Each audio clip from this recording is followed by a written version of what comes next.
আসসালামু আলাইকুম। ২৮শে ফেব্রুয়ারি থেকে চলছে ইরান ও নাসি ইসরায়েল আমেরিকার যুদ্ধ। দিনকে দিন উত্তেজনার পারদ বেড়ে চলেছে। ইরান ইতিমধ্যে ইসরায়েলের ব্যাপক ধ্বংসযজ্ঞ চালিয়েছে। পাশাপাশি কিছু মানুষকে তারা হরিলাপ্পা করেছে। হরমুজ প্রণালী দিয়ে অনেক দেশের চলাচলের অনুমতি থাকলেও ইসরায়েল ও আমেরিকার জন্য তা বন্ধ রয়েছে।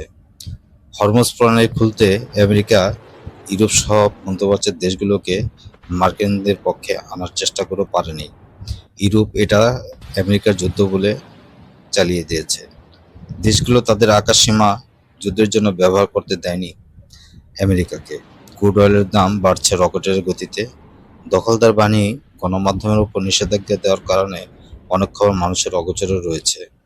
আমেরিকা ইসরায়েল যেসব সাইডে আক্রমণ করেছে, ইরান ঠিক তার অনুরূপ আক্রমণ করে যাচ্ছে। প্রবলভাবে মার্কিন প্রেসিডেন্ট ডোনাল্ড ট্রাম্প নিজের সুপার পাওয়ার ও ডলারের কর্তৃত্ব বজায় রাখার জন্য হরমুজ প্রণালী খোলাকে তার চূড়ান্ত বিজয় হিসেবে মনে করছে। ইতিমধ্যে আমেরিকা তার F-35 যুদ্ধবিমান এয়ারক্রাফট হারিয়েছে এবং তা স্বীকার করতে বাধ্য হয়েছে। দখলদার ইসরায়েল ইরানের বৃহত্তম পেট্রোকেমিক্যাল কারখানায় শক্তিশালী হামলা চালিয়েছে।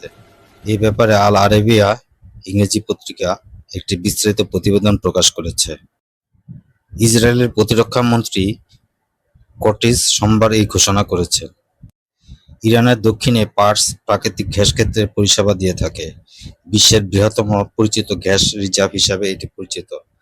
এটি কাতারের সাথে শেয়ার করে, যা ইসরায়েলের আগে গত মাসে আঘাত করেছিল। এটা মোট পেট্রোকেমিক্যাল উৎপাদনের প্রায় 50% মতো পৃথিবীতে উৎপাদন করে।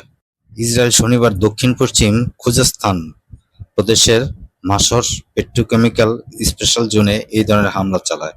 স্থানীয় লোকজন এতে 5 জন নিহত হয়েছে বলে জানা গেছে। ইরানের ইউনিভার্সিটি অফ অ্যাপ্লাই সায়েন্সের অধ্যাপক মুস্তাফা খোরশেম বলেন, ইরান তার দক্ষিণ পার্স পেট্রোকেমিক্যাল ফ্যাসিলিটিতে আক্রমণের জন্য জোরপূর্বক প্রতিক্রিয়া জানাতে পারে। প্রেসিডেন্ট ডোনাল্ড ট্রাম্প 48 ঘন্টার একটি আলটিমেটাম দিয়েছিলেন, তা ইরানের পাওয়ার প্ল্যান্টে হামলা করার সতর্কতা হিসেবে। এর আগেই ইসরায়েল এই হামলা পরিচালনা করছে। এই ছিল আজকের বিষয়। সবাই ভালো থাকার প্রত্যাশা করে বিদায় নিচ্ছি। আল্লাহ হাফেজ।